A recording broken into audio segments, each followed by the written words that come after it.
Ripartiamo dalla voce, il podcast della Federazione Italiana Teatro Amatori. La magia delle voci.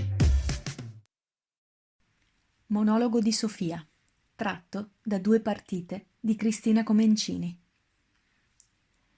E va bene, abbiamo smesso di giocare. Ma io vi voglio dire una cosa, una verità.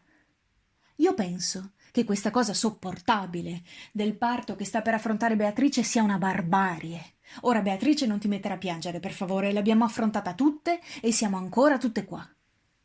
Ma perché non dire che una bella scopata senza conseguenze è più piacevole? Sì, certo, è triviale, è il punto di vista di un uomo, di un amante, ma è superiore al nostro, è moderno, essenziale e perché no, piacevole. Ma non è questo il punto. Perché si deve soffrire in questo modo? Rinunciare a suonare il pianoforte, sopportare di essere tradite. Dov'è la ragione di tutto questo? Non c'è. Noi siamo delle creature primitive, questa è la ragione. Abitiamo ancora nelle caverne. Noi non vogliamo ciò che è semplice, efficiente. No, noi amiamo le cose contorte, complicate, come il tormento che Gabriella dà a Sandro. Non possiamo diventare moderne. Ha ragione Claudia. Se diventiamo moderne, smettiamo di essere donne.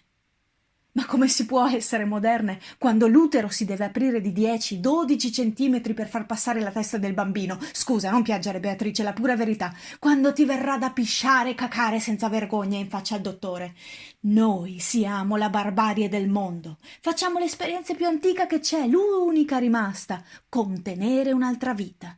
Il latte esce dal capezzolo che è simile a quello di una capra.